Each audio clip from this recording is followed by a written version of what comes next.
anyway, I had to go to county lockup 30 days, and I got out, and my friends, like any good military friend should do, said, "You want to like pay rent or get food? No, let's throw a party and invite whores and have a gangbang." All right, so I don't have a fancy intro. Ken's better at that.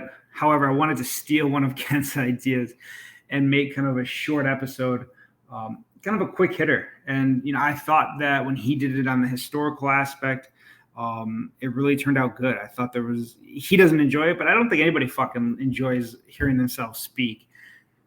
But I thought there was good information in there. I thought he did a good job. And I thought it was a way for the Road to connect with all 5 of our listeners and have a little bit more content, a way to put it out. Maybe a little bit faster than trying to get everybody to record at one time and be on the same schedule. That shit's fucking frustrating. I feel like every male in the world now has a podcast, so y'all can understand that sometimes when you're trying to coordinate schedules, or especially if you're doing it virtually, trying to get everybody together is a pain in the ass. So maybe we have a thing here, if it hits and people like it, as a way to increase content and to have more content out there.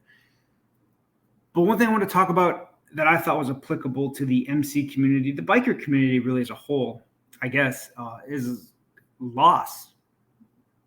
Burying one of our own or losing one of our own, I think is something that we all go through.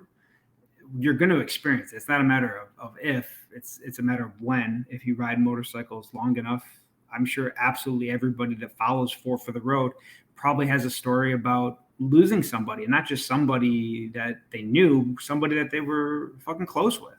It's an unfortunate part of motorcycles. You are, a few feet off the ground traveling at, if we have cops listening, the speed limit, but probably not. It's on unattentive drivers, our own fuck ups, just pure bad luck, animals in the road, whatever. So many fucking things can happen that everybody has a story of somebody that they lost. It's not unique to just one person.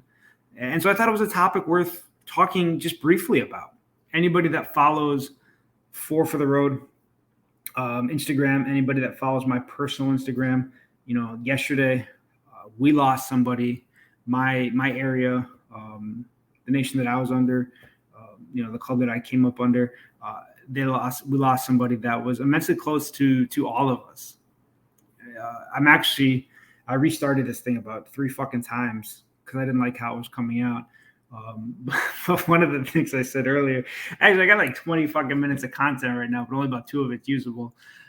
One of the things I said earlier though is that it does sound cliched. It's you post up your memorial stuff, and I'm not, for all the bad things that are with social media, I love the fact that we can almost immortalize, not just memorialize, but immortalize people that we lose, because it's a place to put their memory, hopefully forever. I mean, platforms change and whatnot, but they say the internet's forever, and that's one thing that I love about that. But back to the thing I was saying, it sounds cliche to post and talk about, well, this person was a shirt off their back type person. And I posted some other stuff, but I used that quote, and I said, it sounds corny, but it's 100% fucking true. And, I think you if you're a good person or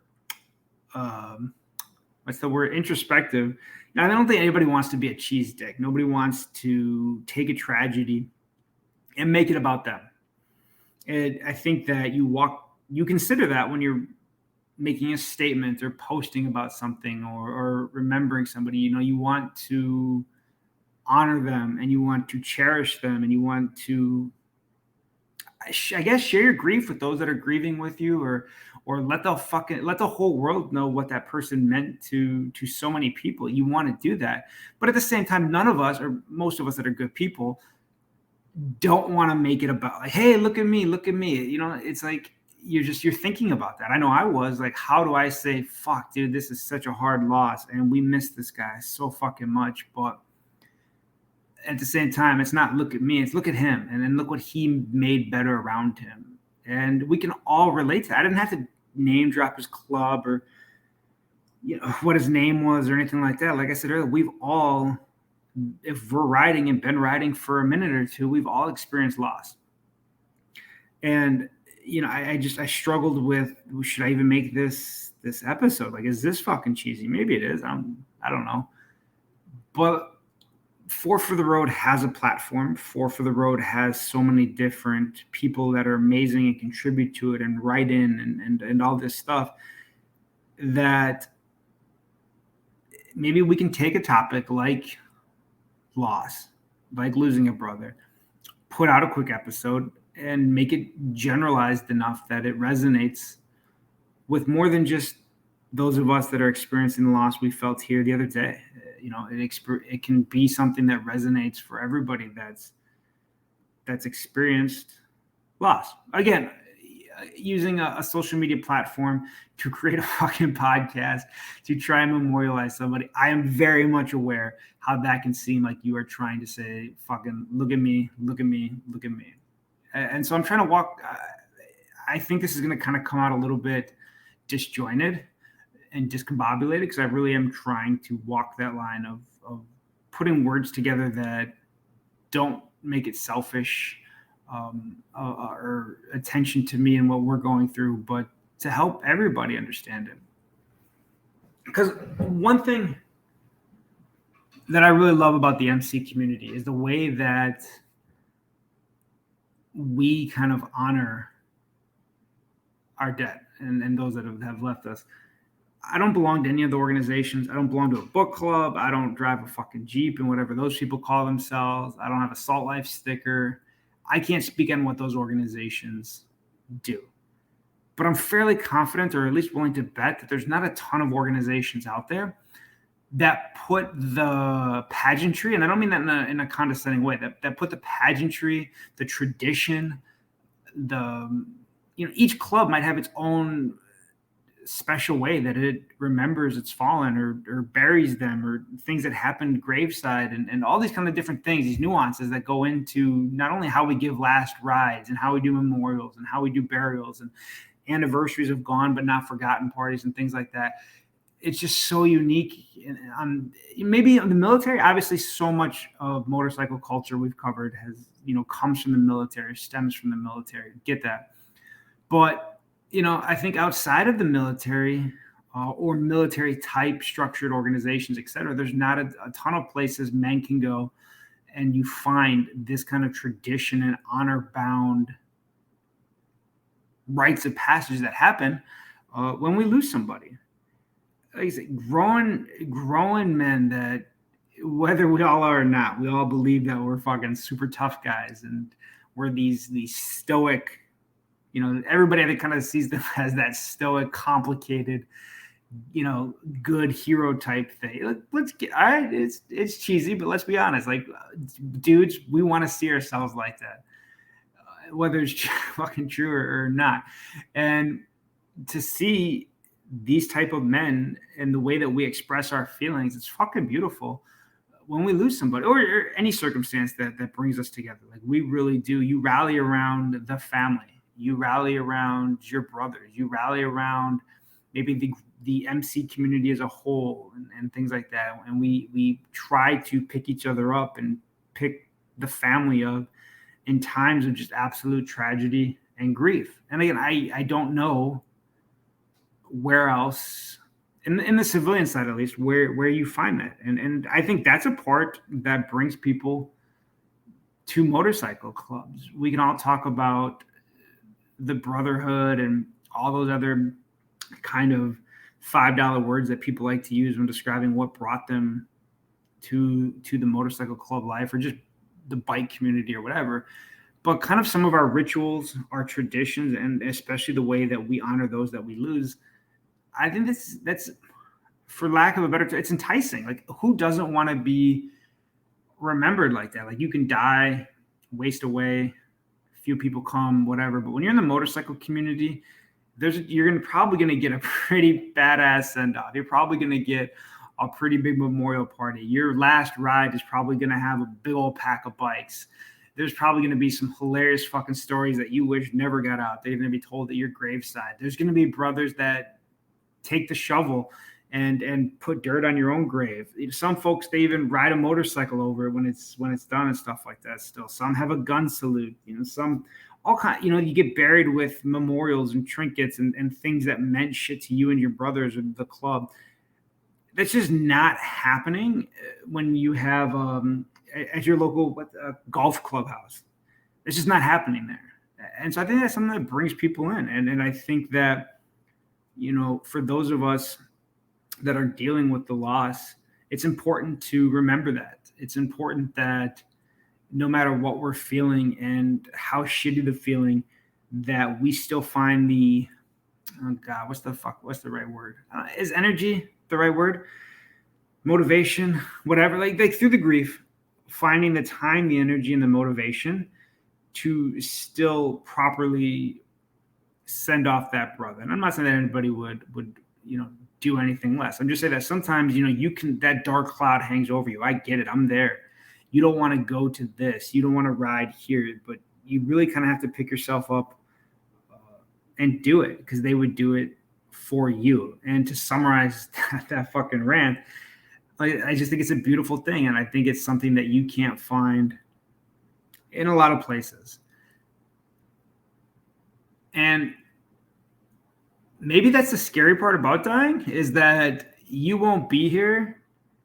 I guess whatever you believe. And so, maybe you think you'll be here. I don't know. But I'm kind of sad that I won't be here to hear the stories that people tell, which is why I put them on a podcast format. So I want to make sure that I give you guys good fucking material for when I do kick the bucket. And, I hope my kids are at least old enough to laugh at a tranny in a Korean bar joke, or, the one kid that they can laugh at a gangbang joke. I suppose her mom probably won't come to that funeral, but, that's just the kind of thing that I think I guess I shouldn't say only, I hate to be exclusive like that, or, it could be more inclusive, but, those are just the kind of stories I think that we share amongst brothers. And I think something that makes club life fucking beautiful. I know I've used that word about 100 times now, but it rings true. And if you take nothing else away from this rambling of an episode, I hope you think about not only cherishing the time that you have with your brothers, but, the stories that you're going to leave behind. They don't all have to be gangbang and tranny stories, but, what do you want people to say about it? You're forming that legacy. I don't know. Is that too cliche a word, legacy? I don't know. But you're forming that right now with the moments that you take with your brothers. Every dinner, phone call, text, beer, ride, whatever. That's forming the stories that people are going to tell about you. For my dude that we just lost, I'm thinking about all the stories with him. I'll tell you, his road name was Skinny, and God, did it fucking fit. I'm pretty sure that, and he wasn't short, he was tall, which is probably why he was so fucking skinny. But I'm pretty sure that him and my 9-year-old had the same size arms. Just a skinny bag of bones. But man, he was just a fucking whiz of a mechanic. He could just work on a bike. First of all, I'm a shitty ass mechanic, so I don't know if my scale of who's a good mechanic and who isn't is the right one to go by. But man, I was always in awe of the things that he could do working on a bike. And I'll be honest with you, I fucking hate bike, mate. I can change the oil. I want to ride. I'm one of those dudes, I like the destination and I like the ride, but I'm not big into the mechanics of it. Shoot me, right? You're fucking lying if you say there aren't other people like me. If you need me to change your oil, I got you. If you need me to, fucking a bolt came loose, yeah, don't fucking call me. But my dude Skin, he was the exact opposite. It's just the way his brain worked. It was like art. It was like art watching him work on a bike. And, we had this one dude, there's one brother that I love him to death, but man, the way The way he rides his motorcycle is almost like just I don't know how to describe. It's like watching American Gladiator. You guys, some of you might not remember American Gladiators, but I mean, he puts his bike through the paces, and like he would take it back to Skinny, and he'd be like, "Hey, man, I broke the bike again." And Skinny put the bike, whatever's wrong with it, he put it back together. He'd fix it. He makes it run. He'd be like, "All right, now let's just say the other guy's name was Mike. All right, Mike, whatever you do, don't fucking ride like Mike." And Mike would ride like fucking Mike. And sure as shit, he'd be back at Skinny Shot. "Hey, man, fucking broke the bike again." And sure enough, Skinny get it back on the road again. And, we all have brothers like that. And we're all, like I said, just forming those stories. But, not just telling these mechanic stories or whatever, because you're probably like, yeah, okay, whatever, big deal. It was just, just thinking about my dude. He he was a hugger. You talk about the tough guy and the stoic guy and all that stuff, and he wasn't. I'm not taking anything away from what he was down for or his toughness or anything like that, but he was just a fun-loving dude. He was a smiler, he was a laugher, and he was a fucking hugger. And I swear to God, the types of hugs you got from him and the amount of hugs you got went up with the amount of beverages that he had. So you'd see him, beverage one or none, get a hug, normal dap and a hug. By about 5 or 6, it's the arm around hug. and I don't know if you're there at bar time or late at night at the clubhouse, he's stepping on your shoes, giving you a hug. And this is not a short man. He's taller than a lot of people. And this big ass dude just stepping on your toes, looking down on you, trying to like get you in a hug. But it's probably just like wrapping around your neck as he like brings you in. And and you can just always tell, like, oh man, he's past 6, hugging times are coming. But that's the energy that he brought to the room. He was that quick to smile guy. He was that joke guy. I remember one of the last times I saw him last weekend, at a clubhouse. I don't even remember what the fuck they were joking about, but him and my wife were joking about just the dumbest shit. I thought it was just the dumbest fucking shit. And they were just having a grand old time, and they were talking to some other people, and they were laughing. And I was like, all right, well, I'm going to go over here now. I don't even know what the hell. It's like a TV show or something.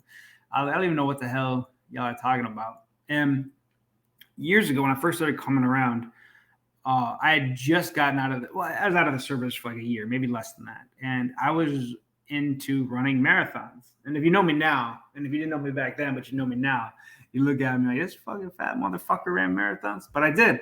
And that's what I like to do. I like to ride motorcycles, and I liked at the time to run marathons. And it's always the dumbest fucking ways that you get stuck with a nickname. But because of that, and because I should have learned to hide the fact that I run marathons. I got the road name, or the nickname, whatever you want to say, BD. And it'd be like, well, what does that stand for? My name's Dave. It stands for Beautiful Dave, because I was much thinner than I am now. And they just thought that, the club just thought that was fucking hilarious. And I remember writing to this prominent member of another of the bigger club he's serving time in prison. And I remember writing him to kind of introduce myself, and it's just kind of a respect thing. You write to locked up people that kind of paved the way for you and things like that. And I did that. And I just how embarrassed I felt signing that at the bottom with this fucking name that I've been saddled with. But I was like, if I'm going to have this name, I'm going to fucking own it. Like, I'm going to make this name badass. But the first letter I got back from this very prominent member was like, what in the fuck is that road name? He's like, that's not gonna fly. So he renamed me, because when you're that prominent, you can do that. He gave me the road name Military Dave, because I was in the service. I was like, all right, well, that's not that much better, but I guess it's better. Maybe I can just shorten it to MD, and I'll just tell motherfuckers I'm a doctor. And so that's what it was for a long time. They used to just call me Military Dave. And I was like, you just call me Dave, right? You're going to get me made fun of over here. And one night, we're sitting around having some drinks, late at night, having some drinks. I think we just had dinner and stuff like that. And I don't know how the subject came up. Maybe I just I don't know. I looked like I was just kind of like off in La La Land or some shit like that. And this dude's like, you know what? We're going to rename you Murder Dave. You got to write back so-and-so and tell him that thanks for the name, but we're going to rename you Murder Dave. And I was like, oh, I'm not fucking writing that letter. You write him and tell him. It's like, do you know who that is? You don't change something he gave you. But we did it. It stuck. Murder Dave, it fucking stuck. And I don't use that one either. So just call me Dave. But he thought it was hilarious. Murder Dave. Thought it was fucking funny as shit. And so every time he saw my wife, she had to be Mrs. Murder. And I was like, it's so fucking cheesy. But he thought it was hilarious. He'd be laughing his ass off every time he did it. And, at the time, I don't think you take the time to appreciate something that small. And telling that story, you're not even going to be able, I can't even tell you that story correctly. Like, it's not that, if you're listening still, it's not that fucking funny. You're not laughing at that. But I hope you take away the fact that it's just those little things that sometimes other people just aren't going to get, like the evolution of a nickname and how somebody thought you're like, God, that's embarrassing. But somebody else thought it was so fucking funny and the humor that they got out of it. And like, it wasn't don't take it like it wasn't a bully thing or like a belittle you thing. Like it was you're a part of the family. And this is just kind of the funny shit that you guys do that maybe other people will never understand as an outsider looking in. But these are the stories that people are going to tell when you pass. And there's just countless other ones that I can't share because I don't know what the statute of limitations are. And, just other ones that people wouldn't even get. And I think, I don't want to, it's not about telling you the funniest story to make you laugh your ass off while you're listening to this podcast. It was just the fact of pointing out that just the silliest little things are what you're going to miss the most. And then what we remember. And, to summarize, like I said, like everybody's going to experience loss if you ride a motorcycle. There is no if, there's only a when. And if I'm sure we all are, but if you're not, take the time to really enjoy the stories that you're forming now with people, with your brothers, with your family, because that's what you're going to remember when they're gone. And heaven forbid, that's what they're going to say about you on their shitty podcast, on their fucking little quick hitter podcast that doesn't make any sense when they're trying to tell stories about you. That's what they're going to talk about. They're going to talk about the times that there was a stupid fucking nickname that nobody else but you two got. They're going to talk about the times that you were on this run. I don't know, we were 3 hours from home or some shit like that. And I don't know if other, like your sponsor, your club dad, whatever terms you use and things like that. That's kind of what he was at the time. And I was like, my wife got sick. I don't remember this. I don't think it was serious. Obviously it wasn't serious, but she got sick and I didn't know at the time. And he was like, dude, go home. You got a 3-hour fucking ride. Don't wait any longer. Just turn around, go back and handle your shit and make sure everything's okay. And if it's not serious, great. And all this stuff. And, we can all say that we're like that or that we think that we'll be like that. But we probably all know some fucking people that aren't like that. But you got a cell phone. She can keep in contact with you. If it gets worse, whatever, you're here to work or whatever the case may be. Not everybody would take the time to also be invested in your family. And I think most of us are good people and we probably want to, but really take stock of like, are you that person? Are you that big brother or that sponsor or that club dad or just that friend that's taking the time to check in on people's families? His thought process and what he conveyed to me was the club's always going to be here. You got to take care of your family too. And I think at that point, I don't know if I had an idea of what it was like to go up to a bigger level. I'd come from a smaller support club, but maybe I just had we all have misconceptions. Maybe mine was that when you try to step up to that level, things like small family problems or whatever, they don't matter anymore. And he kind of like showed me I was incorrect. I was incorrect in the way I was thinking. And he kind of showed me that. And I can't say that everybody's like that. I've certainly ran into fucking dudes that are not like that. But he was. And And I appreciated it because he didn't have, like, he wasn't a father. He wasn't really a husband yet at that point, or a fiance or whatever. So it was probably something maybe that he didn't understand completely, but he understood about needing to take care of the things in your life that matter to you in order to be a good brother. And that's what made him such a fucking badass brother. And I hope, and I think that's probably the best fucking place to leave this podcast. I feel like that's probably the best thing I've said the entire time, and the thing that makes the most sense. And, I hope that you guys will say the same things about the brothers that you lose. And I hope that there's people that'll say the same shit about us when we're gone.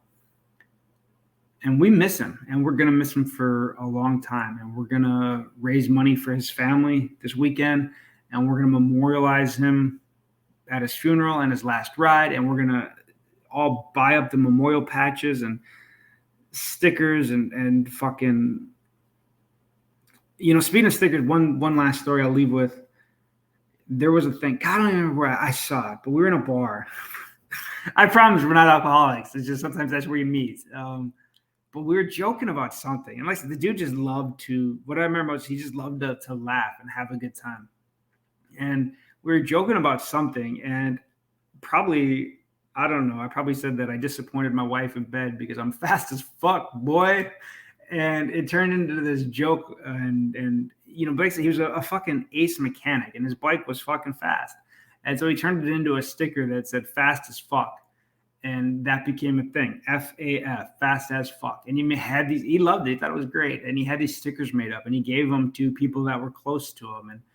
And you might see, so some of us might have posted a hashtag of FAF or something like that in remembrance of him, or they posted a picture of their bikes with their stickers that he gave them that says fast as fuck. My bike was not fast as fuck. My bike is still not fast as fuck. And he kept giving me shit. Why are you gonna put that sticker on there? And I was like, we were gonna do some work to my bike this winter. And I said, after we do this work on this bike, then I'll put it on there. Then it'll be ready. Then it'll be worthy of this sticker. Every time without fail. We're sticking it on that bike yet. After this winter. Man, I'm so happy I didn't put that sticker on my bike. Because I don't know what I would do when it came time to finally get rid of that bike and that sticker, and I couldn't take that sticker with me. Because I know I'd fuck up trying to scrape it off, trying to cleanly get it off with like some Windex and a little razor or something. I know I'd fuck that up. So the fact that I can keep that sticker now forever, you can have other ones made, but I have the original one that he made, that he gave me to go on my bike when we finished my bike.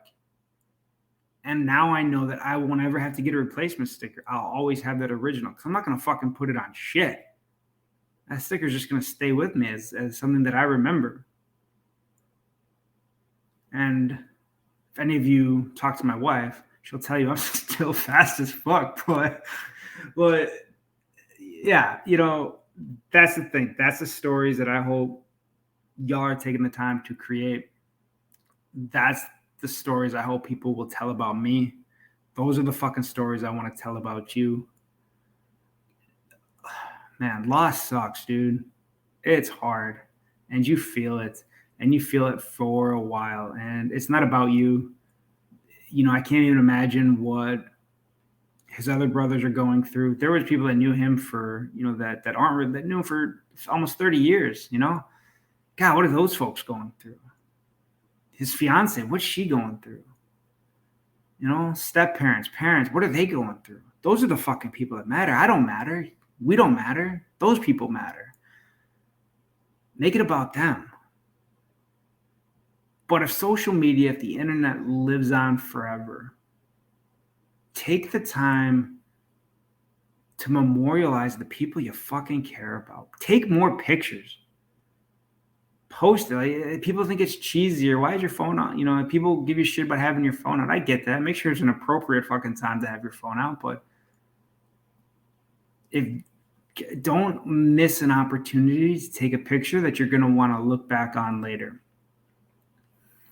I'm somebody that's definitely guilty of taking a ton of pictures, but you know what? I'm so glad I have and I probably have some sort of fear that I'm not going to take enough pictures, because for like a long time in the beginning, I didn't take pictures. And now I think about things 10 years ago and I'm like, fuck, man, I wish I had a picture of that. So now I probably overdo it. But take the picture. Fucking, man, I'm seeing my brother yesterday and just, man, we gave this hug. I don't have a stopwatch, but man, it was just that long embrace. Don't wait for a tragedy to give your brother that kind of hug. You know, the dap and the pound or the quick hug or whatever, when you see somebody, yeah, that's good too once in a while, but give them that deep hug, bro. Give them that kiss on the cheek. There's not another, I don't think anyway, that there's another community where you can outwardly show that emotion and that affection and that love for another human being like we do. And on the same token, be ready to fucking throw down if you have to. Like, that's what the MC community does better than I think anything else out there. And the way you show that love is definitely something that people that are coming up, the younger generation under us, that are going to learn from us, that are maybe new to your club or looking at your club, that's something that they're paying attention to. So I don't know, just keep that in mind. My heart goes out to anybody that's fucking lost somebody, maybe that's currently dealing with loss. This shit sucks. And that black cloud, it'll get, and then, it just never goes away. You're always going to think of certain things with them. I remember the last time that I left his shop, so where I live in Wisconsin, I'm about 2 hours. I'm about an hour and a half, 2 hours from where his shop was. But I love going down there because I could 5-minute jaunt, and I'm right next to Lake Michigan. And there's this road that you can take that just follows the lake, and it's just a cool ride. And if you had nothing else to do, there's nothing like getting some work done by your bro and then taking this ride up while he's unfortunately got to keep working, and you can take this ride up the lake. And I just remember that, and that's just a memory that I'm always going to have. And I remember that I wear a helmet with a Bluetooth, and I got this really cool phone call when I was riding. And for, 15 minutes of my ride up the lake, I just got to have this phone call and talk to another person about whatever was going on while I'm riding along Lake Michigan. And that's a memory that's always going to be associated with those people. And I'm so fucking thankful for that. And I know y'all have the same shit. And I hope you cherish that shit and tell those fucking stories. And if this episode rambles and does nothing else, I hope it at least shows the good side that we have and the way that we honor the gone but not forgotten people that are part of our lives, our clubs, our families, our brotherhoods. I fucking love y'all. I appreciate you giving me this platform. I got nothing else to say. I fucked this up about 20 times. It says 47:40 right now, but I spent the first 20 minutes going, so Ken's got some editing to do. But I appreciate y'all so much. Thank you for the time. Fucking tell your brother you love him.